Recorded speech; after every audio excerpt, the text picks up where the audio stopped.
Voilà, bonjour à tous. Ça va bien? Voilà, nous venons de terminer ce mois d'octobre où nous avons insisté sur l'importance de la prière. Nous l'avons vécu aussi avec nos amis coréens. Et nous allons au mois de novembre insister plus fortement sur la notion de formation de disciples, puisque c'est une des orientations que nous avons prises avec l'équipe pastorale cette année, intensifier et développer notre vie de prière individuelle et collective, mais aussi former, équiper les croyants. Et ça fait partie, avec tout ce que nous avons mis en place, eh bien, que nous puissions grandir dans notre maturité avec Dieu. Amen. Et c'est dans ce cadre-là que j'aimerais introduire mon message ce matin, le processus missionnaire, ou comment notre influence spirituelle peut changer le monde. Au moins, en tout cas, le monde qui est autour de nous, dans notre sphère déjà. Avant de pouvoir changer le monde entier, déjà commencer par notre vie familiale, notre vie de travail, notre vie du voisinage. Alors, pour parler de ce processus, j'aimerais que vous preniez juste quelques instants, vous réfléchissiez, et pour vous souvenir de tous ces gens qui vous ont influencé dans votre vie, qui vous ont suscité du respect, qui vous ont interpellé, qui ont fait que votre vie a quelque part changé. Parce qu'à un moment donné, ils ont pris du temps avec vous et vous ont éclairé dans votre chemin spirituel. Réfléchissez à tout ça, tous ces hommes, ces femmes qui ont été là au moment où il fallait.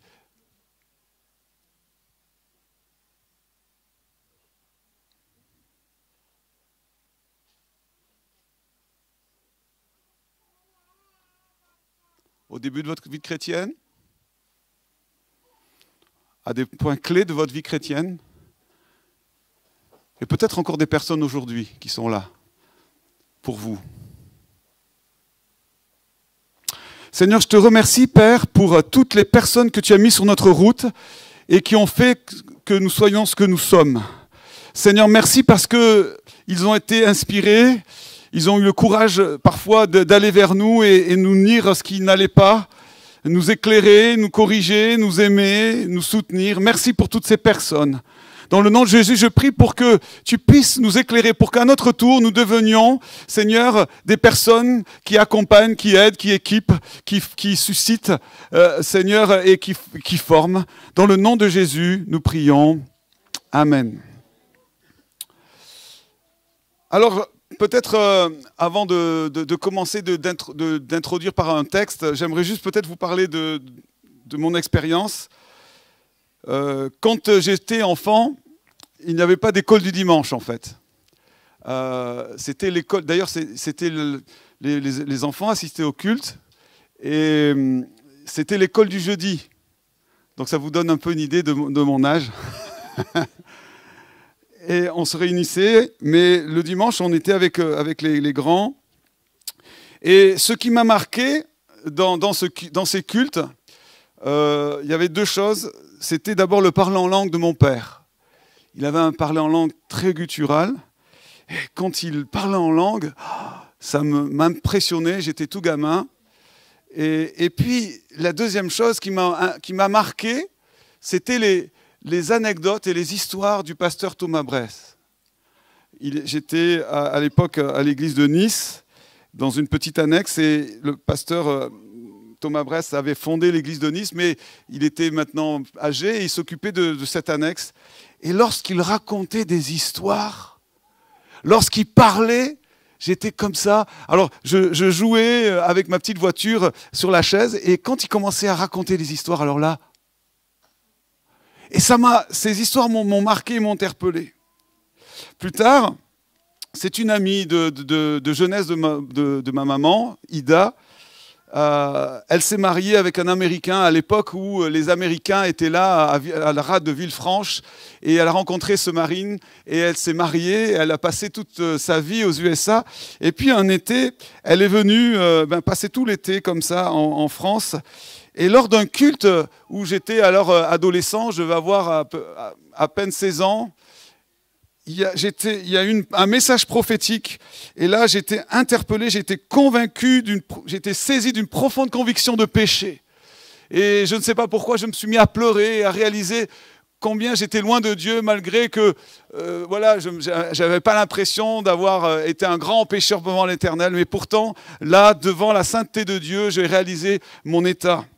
Et cette femme a pris ce temps, après le culte, du temps avec moi pour un ado de 16 ans, et elle a ouvert la Bible et elle m'a parlé du salut. Elle m'a lu plusieurs textes et entre autres, elle m'a lu Romains 10, 10. Si tu confesses le Seigneur Jésus dans ton cœur et que tu crois que Dieu l'a ressuscité des morts, tu seras sauvé. Et là, en lisant cette parole, en prenant cette parole, je suis passé de la mort à la vie, j'ai réalisé le salut, Jésus m'a sauvé, la paix de Dieu est venue, j'ai commencé à me réjouir et à élever le nom de Jésus parce que ce jour-là, j'ai accepté Jésus. Et elle s'est pas arrêtée là, et on a passé l'été, à un moment donné, dans un groupe de maison. Elle a pris, un mois plus tard, on était là, quelques chrétiens réunis, et avec 2 autres chrétiens, elle m'a dit, il faut qu'on prie pour que tu reçoives le baptême du Saint-Esprit. Alors ils ont prié, et j'ai été puissamment baptisé dans le Saint-Esprit, avant même que je ne sois baptisé. Par les eaux du baptême. Le Seigneur m'a marqué à ce moment-là. Et je crois que ça, ce sont des gens comme M. Thomas Bress, comme Ida, qui ont marqué ma vie, qui ont fait que ce que je suis finalement. C'est Dieu qui fait le miracle, c'est Dieu qui transforme, c'est l'évangile, la parole de Dieu. Mais Dieu se sert aussi d'hommes et de femmes. Et donc j'ai grandi dans la foi, dans le service. Je me suis marié avec Nathalie. Et nous sommes allés faire un collège biblique à Bruxelles. Et lorsque je suis retourné, en France, j'ai fait mon stage, mon premier stage à Amiens avec un couple, le couple Biville. Et Claude a été pour moi comme un mentor, comme un homme de Dieu. Je respectais ce qu'il était, un homme de miséricorde, un homme aussi qui vivait la sainteté, un homme d'expérience. Il a été comme mon mentor. Et par son exemple, il m'a stimulé, il m'a poussé dans mes limites. Il a élevé mes standards. Et les standards étaient très hauts. Et j'ai dû compter à cause de ça sur la grâce de Dieu. C'est là que j'ai compris la grâce de Dieu. Alors je venais faire plusieurs années à l'école biblique où j'avais étudié la théologie, mais je n'avais pas encore compris réellement ce qu'était la grâce de Dieu. Et là, devant les standards qui étaient tellement hauts, je dis, Seigneur, mais comment puis-je? Ta grâce me suffit. Et j'ai réalisé, mais c'était grâce à cet homme, grâce à son exemple, et parfois grâce à ses corrections, que je le bénis encore aujourd'hui. Parce qu'il m'a continué à me suivre ensuite dans mon ministère. Ils ont prié pour moi et ils ont été, on verra, un peu comme des Barnabas. J'aurais pu citer d'autres personnes qui, dans des périodes particulières, des hommes et des femmes, ont été pour moi des repères qui m'ont encouragé, qui ont été source de bénédiction et d'encouragement. Je crois que si vous êtes là ce matin, si vous êtes présent dans cette église, ce n'est pas le fruit du hasard. Si vous êtes là, c'est parce que des gens ont prié pour vous. Si vous êtes encore là, c'est parce qu'il y a des gens qui ont prié pour vous. C'est parce qu'il y a des gens qui ont été là, qui vous ont interpellé, qui vous ont impressionné, qui ont marqué vos vies par leur attitude de cœur, par leur réaction, par leur courage, par leur foi, par leur résistance, parfois dans la difficulté et la souffrance. Quand je vois certains aînés qui ont été là, qui malgré les combats, les difficultés, les maladies, sont toujours là, fidèles, qui ont 10, 15, 20 ans, 30 ans, 40 ans, 50 ans de vie chrétienne, ça m'encourage, n'est-ce pas? Ça nous donne de continuer, n'est-ce pas? Alléluia. C'est grâce à eux. Et Dieu a placé ces hommes et ces femmes aux différentes étapes de notre vie pour nous faire grandir et faire ce que nous sommes. Alors, on va voir ce que la Bible elle dit de cela. Ça fait partie de ce processus missionnaire. Et on va lire dans Matthieu 28, 19. Prenez avec moi Matthieu 28, 19. Jésus s'approcha et leur parla ainsi. « Tout pouvoir m'a été donné dans le ciel et sur la terre. Allez, faites de toutes les nations des disciples, baptisez-les au nom du Père, du Fils et du Saint-Esprit, et enseignez-les leur à garder tout ce que je vous ai prescrit. Et voici, je suis avec vous tous les jours jusqu'à la fin du monde.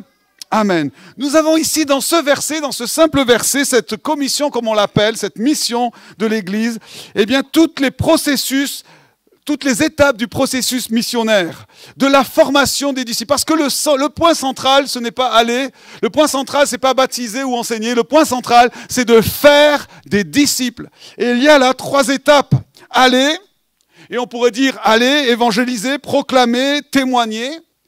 Ensuite, parce que c'est un participe, on pourrait dire en allant, et puis en baptisant, c'est-à-dire intégrer, c'est ça que veut dire le baptême, intégrer dans le corps, suivez, accompagnez, et ensuite en les enseignant, c'est-à-dire former et équiper. Et nous avons là, eh bien, 3 étapes du processus missionnaire. Et j'aimerais appliquer ce processus dans la vie de Paul et de voir les personnes qui l'ont influencé pour faire ce que Paul, l'apôtre Paul, était et est devenu. Si Paul était l'apôtre Paul, bien sûr qu'il y a un appel qui était sur lui, mais Dieu a utilisé des hommes et des femmes. Alors, qui était Paul ? Paul était d'abord un pionnier, un fondateur d'église, un érudit, un théologien, un homme de foi, de miracle, un des plus grands leaders de son temps. Et il a parcouru tout le bassin méditerranéen.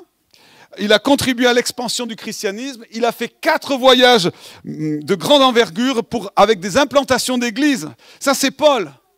Et Paul a influencé nombre de personnes. Si vous regardez la liste de ce que Paul les personnes que Paul a évangélisées, eh bien, vous en avez nombreuses. Des gens connus. Le proconsul Sergius Paulus, le gouverneur Félix, le gouverneur Festus, le roi Agrippa, le Sanhédrin, le souverain sacrificateur Ananias, les philosophes à Athènes, des centurions et des tribuns.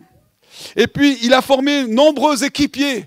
On peut mettre de ce nombre Jean-Marc, Silas et Judas, Timothée, Éraste, Sopater, Aristarque, Secondus, Gaius, Tychik, Trophime, Luc le médecin, Prisca et Aquilas, Urbain, Tertus, Quartus, et vous avez toute une liste. Je crois qu'on en dénombre plus de 25. Et il a formé aussi, eh bien, il a utilisé ce processus puisqu'il va dire, voilà, en 2 Timothée 2.2, texte emblématique de la formation des disciples, il dira à Timothée, ce que tu as entendu de moi, en présence de nombreux témoins, eh bien, il va transmettre-le à des hommes fidèles qui, à leur tour, vont le transmettre à d'autres. Vous avez ici 4 générations de disciples. Paul est devenu disciple, il a transmis ça à Timothée, Timothée l'a transmis à des hommes fidèles, et ces hommes fidèles vont le transmettre à d'autres. Alors, j'aimerais vous poser une question. Qui aurait aimé avoir Paul dans l'église ? Vous auriez aimé être à l'église d'Antioche, hein ? Et pourtant, l'église d'Antioche l'a donné, hein ? Il l'a envoyé en mission. Mais peut-être qu'il y a des personnes à côté de vous qui ont l'envergure d'un apôtre Paul. Vous imaginez ça ? Et que, en tout cas, si Paul est Paul, c'est parce que dans sa vie, il y a eu des étapes de construction. Et chacune de ces étapes, il y a eu des personnes particulières que Dieu a utilisées. Alors, première étape, la première étape, c'est l'évangélisation. Alléluia. Et la première personne qui a influencé Paul, c'est Étienne. Lorsqu'on regarde le témoignage de Paul, on a l'impression que la part de Dieu est grande, n'est-ce pas ? Quand on considère, on a l'impression que la conversion, elle vient comme ça d'en haut, il y a une révélation, c'est quelque chose de violent, c'est quelque chose de puissant. Il est là sur le chemin de Damas, il a dans les mains une lettre du tribunal religieux de l'époque qui lui donne plein pouvoir pour emprisonner les chrétiens. Et là, en plein de chemin de Damas, alors qu'il va pour tuer, en tout cas il est mis par terre, et il a une vision, il a une révélation, et il entend la voix de Christ. « Saul, Saul, pourquoi me persécutes-tu » Waouh. le genre de conversion incroyable qu'on aimerait vivre, ou peut-être même qu'on aimerait raconter, n'est-ce pas?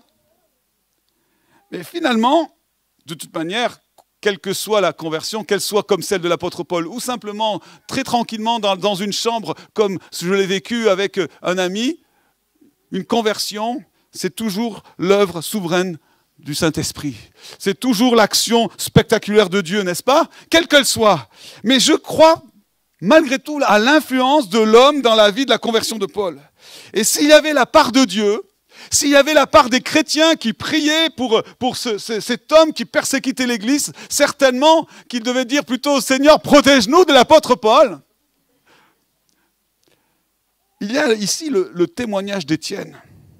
La Bible dit dans Actes, cependant, Saul, qui respirait encore la menace et le meurtre contre les disciples du Seigneur, se rendit chez le souverain sacrificateur. Paul venait d'assister à la lapidation d'Étienne. Il avait gardé les vêtements de ceux qui le lapidaient. Nous savons que Paul, qui était persécuteur des chrétiens, a été confronté à la sagesse d'Étienne et sa réaction aussi face à la mort. Ça a dû le marquer, n'est-ce pas? Oh, il disait, mais c'est chrétien, mais c'est pas possible. Parce que la Bible dit qu'ils n'arrivaient pas à résister à la sagesse. Qui est cet Étienne? Qui cite les Écritures, qui témoigne et qui, face à la mort, est rayonnant. Il y a dans l'Évangile... Ah non. Il faut que je m'initie, je fasse une formation, oui. Il est où Fabrice? Viens me former, Fabrice. Il y a 3 termes de base pour définir ce qu'on appelle l'évangélisation. 3 termes qu'on utilise pour l'évangélisation.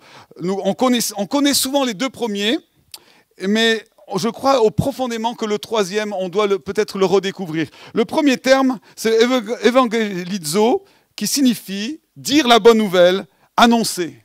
Voilà, les femmes, après la résurrection, elles ont annoncé, elles ont évangélisé, on pourrait dire, comme, en francisant le terme, elles ont annoncé, c'est ce que veut dire ce terme. Il y a un autre terme, c'est kérusso, c'est-à-dire proclamer, prêcher à la manière d'un héros. Ça fait partie aussi de l'évangile. Pierre va proclamer, va prêcher lors de la Pentecôte. Il va annoncer le message du salut. Et puis, il y a un autre terme, marturéo, qui est utilisé à peu près 79 fois, qui signifie rendre témoignage, être témoin. Il y a une déclaration formelle et il est utilisé. Et en fait, c'est un terme qui définit quelqu'un qui a vu quelque chose, qui a expérimenté quelque chose, ou qui connaît quelque chose par révélation ou inspiration, et il rend témoignage d'une manière honorable, d'une bonne impression. C'est quelqu'un, on disait, voilà, il est mon marturéo, il est celui qui témoigne en fait pour moi, qui affirme les faits. C'est un terme légal qu'on utilisait pour le témoignage d'événements, d'une vérité qu'on annonçait. Et c'est ce que va faire Étienne dans son discours. Il va faire un rappel de tous les faits historiques, si vous lisez Acte 7, il va faire le rappel historique de tous les faits de l'Ancien Testament. Et il va montrer que le Christ était annoncé par les prophètes. Mais dans ce mot, marturéo, dans ce verbe marturéo, il y a aussi l'idée de l'engagement personnel et l'assurance de celui qui témoigne. Et ça, c'était important. C'était pas simplement quelqu'un qui racontait des faits, qui faisait du blabla, mais quelqu'un qui parlait avec conviction de ce qu'il avait vécu, de ce qu'il avait vu, de ce qu'il avait expérimenté. Il y a l'idée d'une implication personnelle du témoin. Je m'engage, ce que je dis, je le dis sur mon honneur, on pourrait dire. Et ici, ça a pris... le terme martyré, ça a donné le sens aujourd'hui de martyr. Pourquoi? Parce qu'à l'époque, l'implication personnelle du témoin, comme celui d'Étienne, pouvait aller jusqu'à la mort de ce témoin. Ok. Et encore, dans certains pays du monde, et on le voit, l'Église persécutée, il y a encore des gens, à cause de leur foi, parce qu'ils témoignent, parce qu'ils déclarent, oui, nous avons cru en Jésus-Christ, Jésus a changé nos vies. Simplement, le fait de dire cela, ça les engage au point parfois d'être jetés en prison, parfois être battus, parfois aller jusqu'à la mort.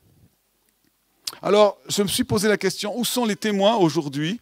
Où sont les gens qui s'impliquent, qui témoignent avec assurance par leur dire, mais aussi par leur vie?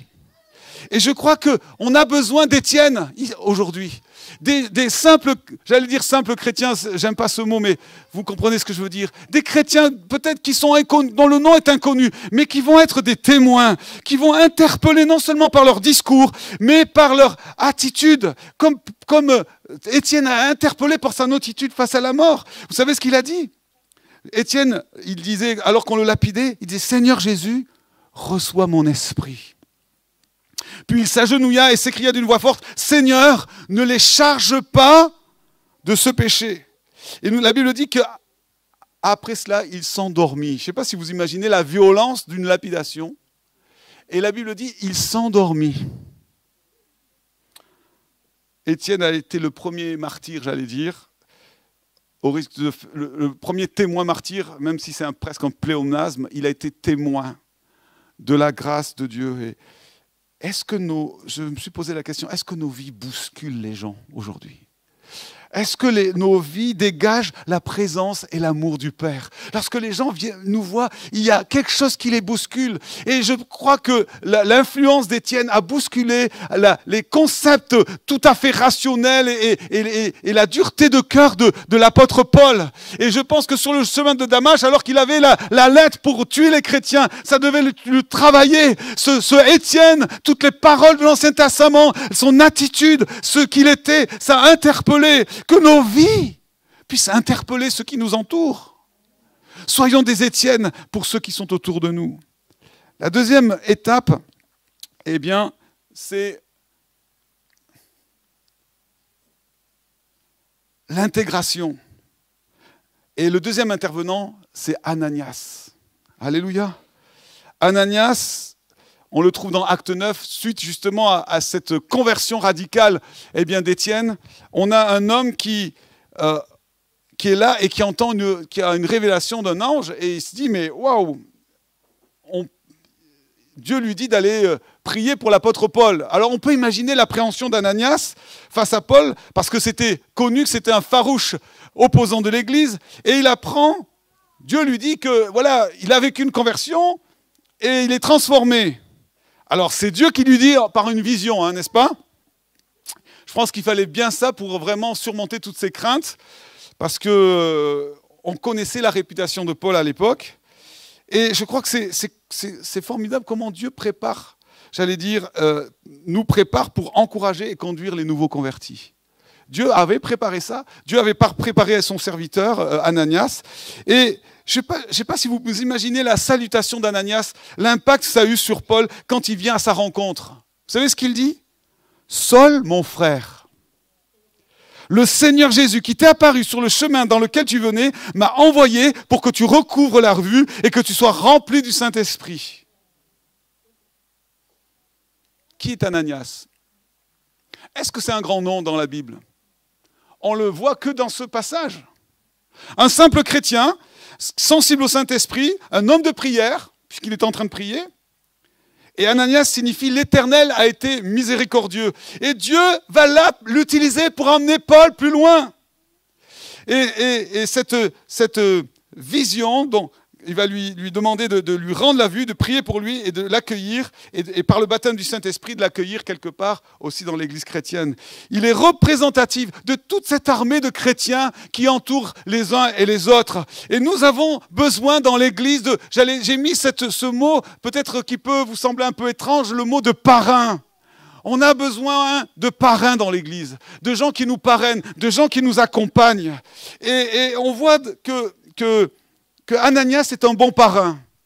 D'abord, il a des qualités de bon parrain. Quelles sont ses qualités? D'abord, il dit, il est quelqu'un de disponible. Et il dit, quand Dieu lui parle, il dit, me voici, me voici. De simples croyants qui prient et qui sont sensibles à la voix de Dieu, capables de dire, me voici Seigneur, envoie-moi. Ou alors, oh Seigneur, j'ai pas envie, là, je suis bien là dans mon lit, je suis bien dans mon fauteuil. Mais si Dieu te parle, si Dieu te pousse à aller téléphoner à quelqu'un, si Dieu te pousse à aller, aller parler à quelqu'un, visiter quelqu'un, prier pour quelqu'un, c'est pour une raison, n'est-ce pas? Il y a peut-être un Paul qui est en train de se tourner vers Dieu. Il y a un Paul qui a besoin de toi. La deuxième qualité, c'est l'obéissance. Il nous a dit, il n'a pas seulement dit « Seigneur, me voici », mais il est parti. Et je crois que je me suis posé la question, et si il n'avait pas obéi? Il y avait un rendez-vous qu'il ne fallait pas manquer.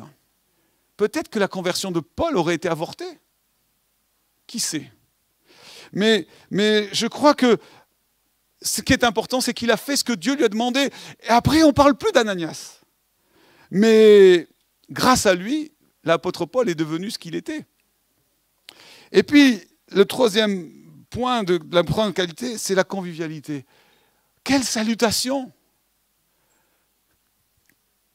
Saul, mon frère.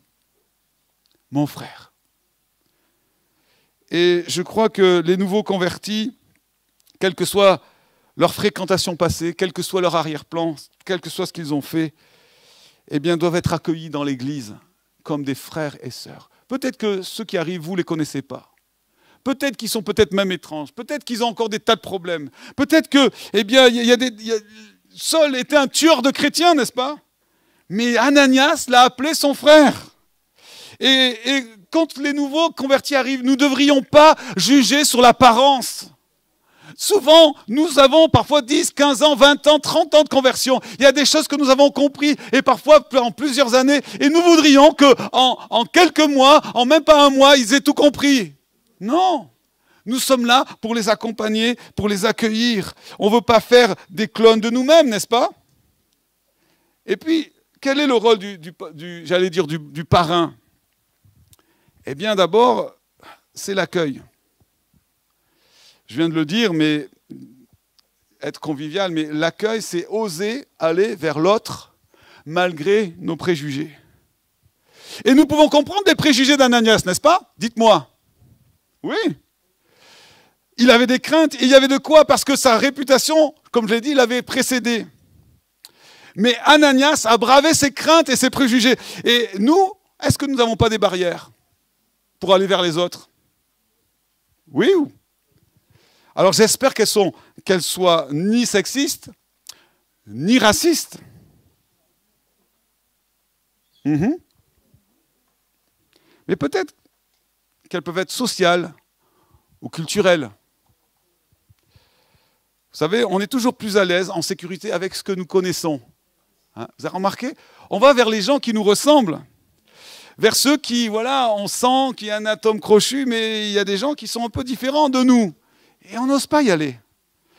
Par exemple, socialement, on va dire, les jeunes vont aller vers les jeunes, les vieux avec les vieux, les couples avec les couples, les parents seuls avec les parents seuls, les étudiants avec les étudiants, les travailleurs avec les travailleurs. Voilà, mais si moi je suis étudiant, l'autre il a un job, oui, mais de quoi on va parler? Ou alors moi j'ai de l'argent, j'ai une bonne situation, et puis lui c'est un chômeur. Eh oui, mais un jeune peut aller vers un vieux, et un vieux vers un jeune. Amen. Est-ce que nous ne faisons pas des barrières parfois? Combien parfois des petites mamies ont amené des jeunes délinquants au Seigneur, simplement parce qu'elles ont bravé les barrières. Vous pouvez être un Ananias pour quelqu'un, pour un futur apôtre Paul. Elles peuvent être aussi culturelles. Alors lui, il écoute du rock. Puis moi, j'écoute que du classique. Lui, il aime le punch coco. À lui, il aime le porto ou le pastis ou le whisky. Bon, lui, il est le roi de la sape et l'autre, il a un look un peu genre bohème. Oui. Mais vous avez remarqué? On va vers ceux qui nous ressemblent. Hein. Ah, moi, je suis haïtien, je vais vers les haïtiens. Moi, je suis de Guada, alors je vais vers les... Hein? Moi, je vais... Oula, lui là... Oui. BCBG ou un petit blanc là, et moi, Non, qu'est-ce qu'on fait? On accueille tout le monde, parce que l'évangile est pour tous, et parce que Jésus est mort pour tous, amen.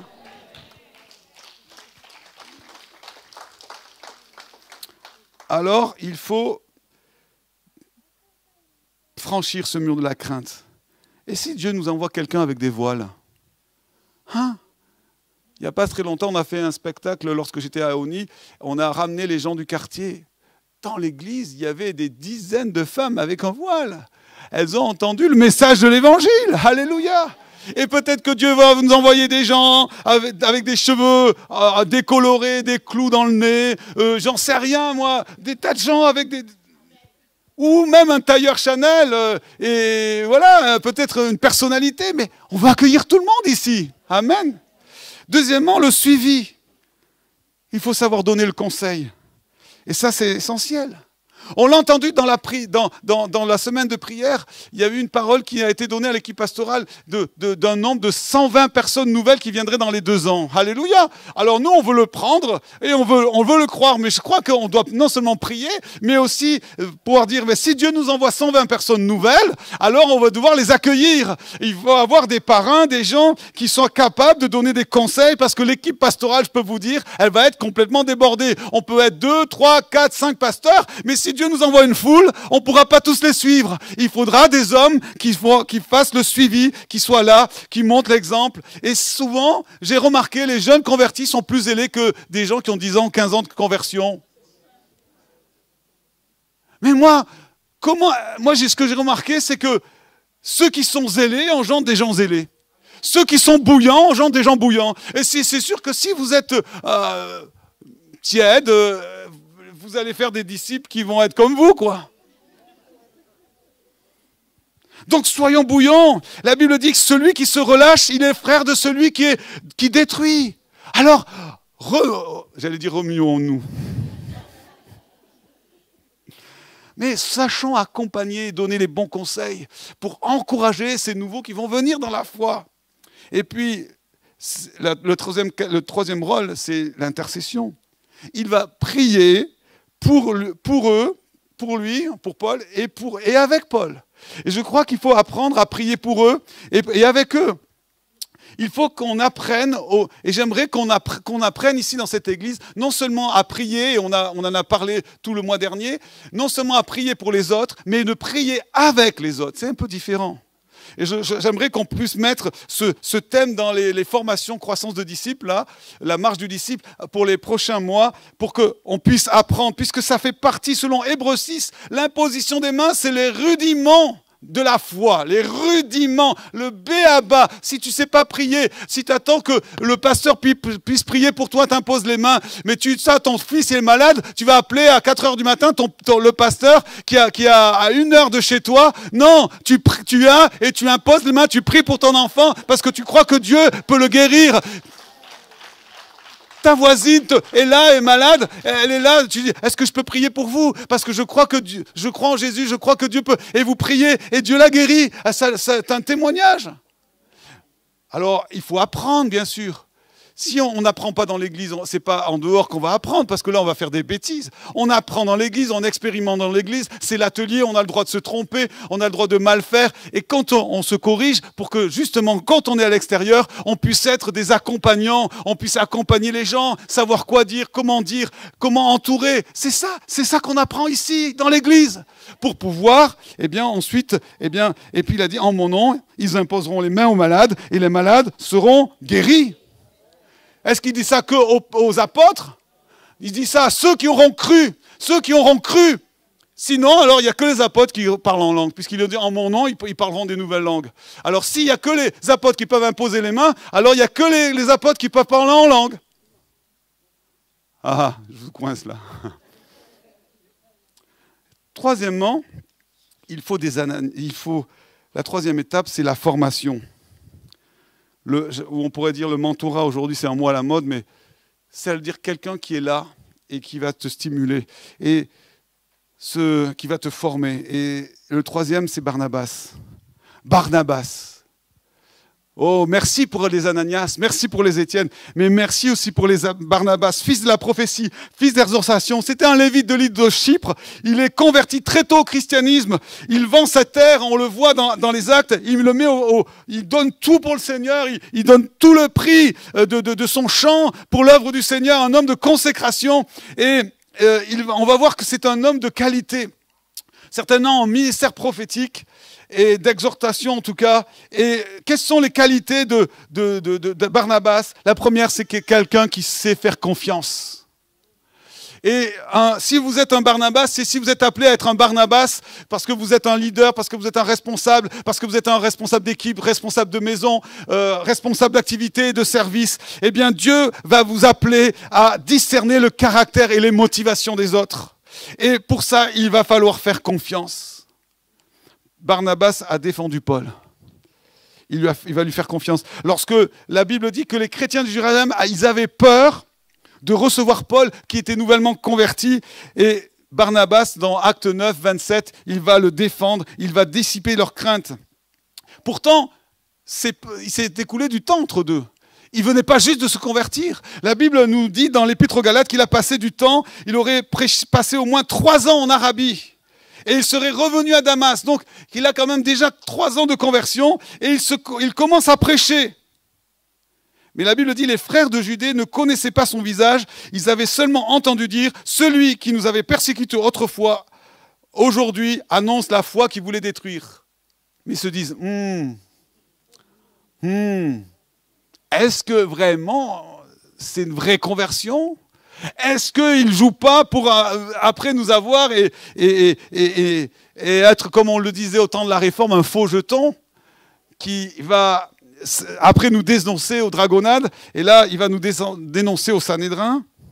Mais Barnabas avait connu Paul, et il a eu la certitude qu'il était sincère. Il l'a introduit, il lui a fait confiance.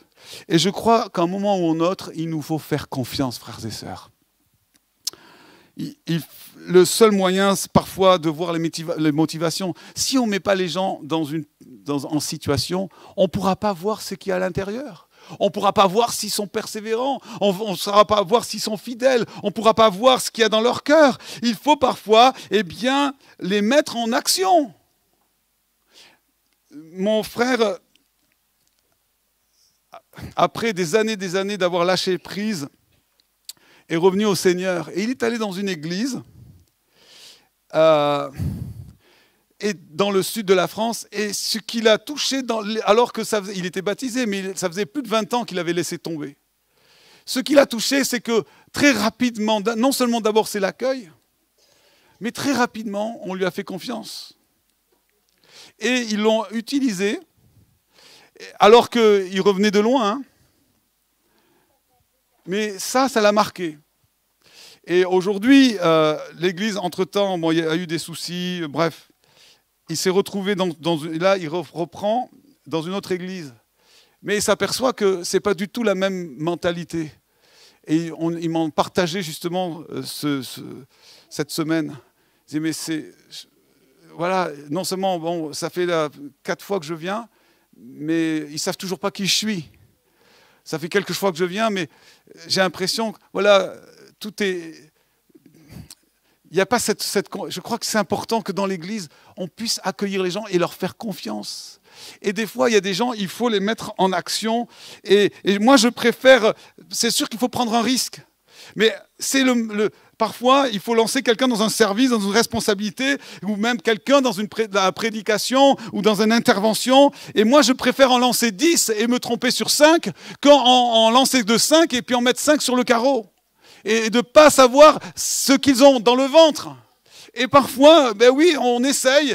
Et des fois, bien sûr, Dieu nous donne le discernement. Mais parfois, il faut faire confiance. Et on est là pour, bien sûr, le rattraper, corriger, aider. Mais je crois que c'est important. Et je crois que les frères étaient restés collés à l'image du passé. Mais Barnabas a vu la grâce de Dieu et la foi et la destinée de Dieu. Qu'on puisse voir la destinée de Dieu. Deuxièmement, il sait discerner les dons. Le potentiel de l'autre.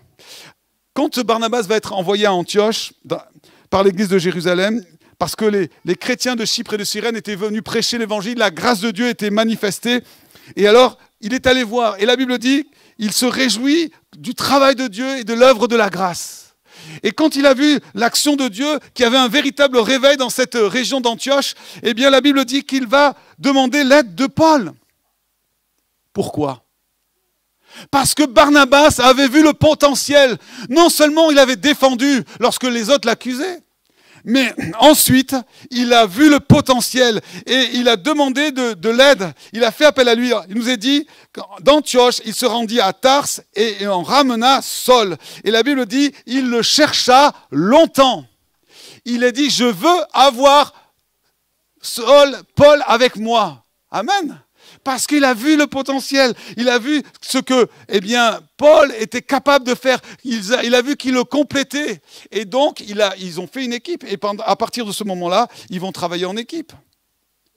Et puis enfin, il va développer le caractère et les dons sur le terrain. Et je crois que c'est important aussi. Comment Barnabas va se prendre pour développer le caractère et les dons ? Est-ce qu'il va lui donner des cours? Comment être un missionnaire? Comment s'occuper de l'Église de Dieu? Non, il va développer le caractère et ses dons sur le terrain. Ensemble, Barnabas et Paul vont être chargés de transporter le secours aux frères de Jérusalem qui souffraient de famine. Il l'emmène sur le terrain, là. On pourrait dire, allez, viens avec moi donner de la nourriture au SDF. Viens avec moi travailler avec les enfants, je vais te montrer. Viens avec moi dans l'évangélisation, je vais te montrer comment on fait. Viens avec moi, je viens à la sono, je vais te montrer comment on fait. Il l'emmène sur le terrain. Et il va être à Antioche, ils vont être envoyés chez les païens, ils vont être ensemble à Chypre, à Perge, à Antioche de Pisidie, à Écône, à Lystre, à Derbe, et ils vont travailler un travail missionnaire. Qui a formé Paul au travail missionnaire? C'est Barnabas. Et comment? Avec une formation sur le terrain. Et cette formation, Paul a vu faire Barnabas, et il va faire de même, comme on l'a lu tout à l'heure à Timothée. Ce que tu as reçu de moi, tu le transmets à d'autres qui le transmettront à des hommes fidèles. Et comment Paul a enseigné Timothée? Il dit, tu as suivi de près dans 2 Timothée 3, 10, il dit, tu as suivi de près mon enseignement. Bien sûr qu'il faut un parti d'enseignement, on pourrait dire de cours, oui. Mais il ne dit pas que ça. Il dit aussi, par ma conduite, mes projets, ma foi, ma patience, ma persévérance, même mes persécutions et mes souffrances. Et quand, au chapitre 14, il y a un petit décalage, vous savez, à un moment donné, c'est toujours, si vous lisez dans les Actes, c'est toujours Barnabas et Paul, Barnabas et Paul. Et à un moment donné, c'est Paul et Barnabas. Et vous savez, Barnabas, un véritable mentor, il sait à un moment donné se mettre en recul pour laisser la place. Parce qu'il s'est dit, maintenant c'est Paul le leader. Moi je suis là, je fais mon travail. Et à un moment donné, même le travail, ça va s'arrêter parce qu'il va y avoir une petite dissension par rapport à Jean-Marc. Parce que Paul dit, ouais, c'est un fonceur. Il dit, oh, bon, et Jean-Marc, il nous a lâchés, donc on le laisse tranquille. Mais Barnabas dit, non, laisse-moi faire un peu. Non, je ne l'emmène pas avec moi. Et puis finalement, il nous est dit que Paul partit tout seul avec Silas et Barnabas prit Jean-Marc. Parce que Barnabas, il a un cœur de miséricorde, il a un cœur de compassion. Et il s'est dit, je vais encore essayer avec lui, je vais encore investir dans ma vie, dans sa vie, je vais encore lui faire confiance, comme je l'ai fait avec Paul, je vais encore, et il a travaillé. Et vous savez quoi? La Bible dit que Jean-Marc, il aurait pu échouer et il aura moins essayé. Mais Jean-Marc, la Bible dit qu'à un moment donné, Paul va dire, emmène-moi Jean-Marc, parce qu'il m'a été utile. Et finalement, il a réalisé que, oui, bon, il avait été peut-être un peu dur, c'était le temps, moi il a foncé, mais voilà, finalement Barnabas avait raison. On a besoin de Barnabas dans l'Église. On a besoin de gens qui s'investissent et qui font ce travail.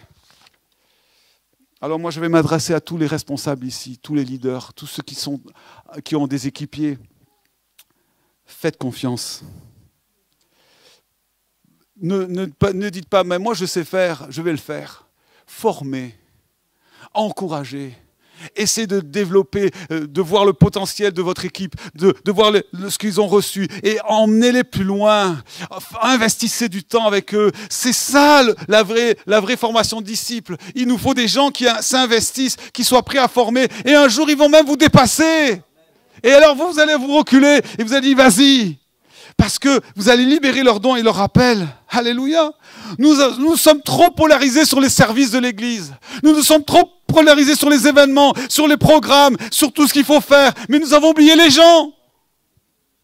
Nous avons oublié d'investir dans les gens. Parce que une fois que les programmes sont terminés, une fois que les événements sont passés et qu'on doit tout ranger, ceux qui restent, ce sont les gens.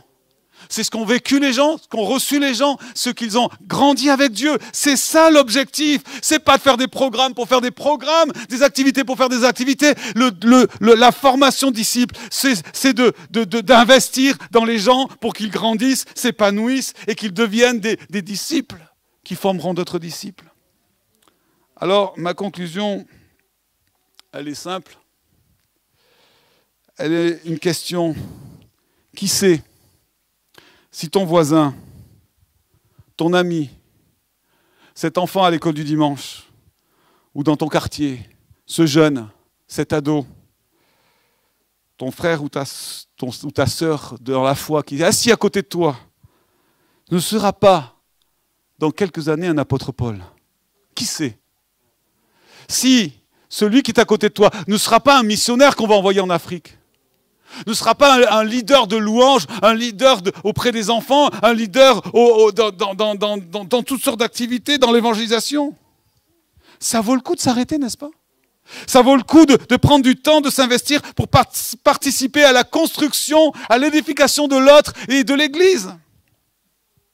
Frères et sœurs, il y a un besoin croissant. J'ai prêché le mois dernier sur l'importance de la moisson, de prier pour la moisson, n'est-ce pas? Eh bien, moi, je vous dis maintenant, qu'il faut, prier pour qu'il y ait des hommes et des femmes qui se lèvent pour qu'il n'y ait pas un chaînon manquant. Qu'il ne manque pas ces témoins qui interpellent. Il ne manque pas ces Ananias qui vont accompagner et qu'il ne manque pas ces pères et ces mères spirituels qui vont former et investir dans la vie. Alors ce matin, oui, ma conclusion, c'est prends ta place dans ce processus. Qui veut être un Étienne qui n'a pas peur de témoigner dans ce que Dieu fait et qui sont prêts à s'impliquer par leur vie et par leur dire? Qui veut être un Ananias qui dit « Le Seigneur a été miséricordieux » et qui va accompagner les nouveaux dans la foi, les aidant à s'intégrer, donnant les premiers conseils et soins, les encourageant et priant avec eux jusqu'à ce qu'ils grandissent? Et qui veut être des Barnabas, des encourageurs, des inspirateurs, des formateurs, des mentors, des pères et des mères spirituels, capables d'ensembler non seulement des chrétiens, mais des ministères. Des ministères. J'aimerais qu'on prie.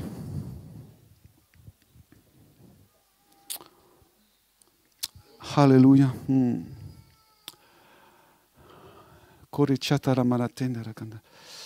Peut-être que toi, tu arrives dans l'église ce matin. Peut-être toi qui regardes cette vidéo ce matin. Et tu es un peu comme perdu. Tu es en train de chercher Dieu. Tu as été touché par Dieu, que ce soit par une parole, par une expérience. Mais tu es comme Paul avec tu as besoin de trouver ton Ananias. Tu as besoin de quelqu'un qui t'accompagne, qui prie pour toi et qui prie avec toi. Alors ce que je t'invite ce matin, alors que tu as déjà été interpellé par la vie de quelqu'un, par le témoignage de quelqu'un, que dans cette église tu puisses trouver des Ananias. Que tu puisses même aller essayer de trouver toi cet Ananias. Je prie pour que les Ananias viennent vers toi, mais je prie aussi que tu puisses dire, Seigneur, donne-moi un Ananias, donne-moi un partenaire de prière, donne-moi un partenaire de croissance, quelqu'un qui va m'aider à grandir. Seigneur, je veux grandir avec toi, je suis un peu perdu, je ne sais pas trop ce qu'il faut faire, où commencer, quoi faire, mais Seigneur, j'ai besoin que tu me donnes un chrétien, une chrétienne qui va m'aider à grandir dans la foi. Alléluia. Peut-être toi qui as envie de servir Dieu, toi qui as un feu qui brûle, tu es là et tu as plusieurs fois entendu un appel pour un service particulier. Peut-être c'est pour la mission, peut-être c'est pour les enfants, peut-être c'est pour la louange, les services techniques, c'est l'évangélisation. Il y a tellement de services, tellement d'appels différents. Mais tu sens que tu as envie de servir Dieu. Tu as besoin de Barnabas. Tu as besoin de mentors, tu as besoin de pères et de mères spirituels qui vont être avec toi. Regarde autour de toi. Cherche ton Barnabas. Cherche cet homme, cette femme qui va prendre du temps dans ta vie et qui va investir dans ta vie parce que tu vas être au bénéfice de son expérience, de ce qu'il a vécu. Il va te faire confiance, il va t'encourager. Ne regarde pas des gens négatifs, des gens que tu n'as pas envie de ressembler, mais des gens qui t'inspirent, des gens qui t'encouragent. Rien que tu les vois, rien que leur bonjour, rien qu'une parole de leur part. Et ils sont là et ils te font du bien. Alors, va vers ces personnes-là et demande-lui, est-ce que tu veux être mon Barnabas? Est-ce que tu veux être mon Barnabas? Est-ce que tu veux prendre du temps avec moi? J'ai besoin de grandir, j'ai envie de servir Dieu, mais je ne sais pas comment. Je prie que dans cette église, Seigneur, se lève des Barnabas, se lève des Ananias, et se lève des Étienne. Alléluia. Je prie que cette église, elle passe du mode pastoral basé sur quelques pasteurs à un mode missionnaire où toute l'église vient et se lève, Seigneur, maintenant et devient des disciples. Seigneur, nous te prions pour que, Seigneur, oui, tu changes notre mentalité pour que cette église, elle grandisse et elle prenne son envol. Dans le nom de Jésus, je prie. Amen. Que Dieu vous bénisse.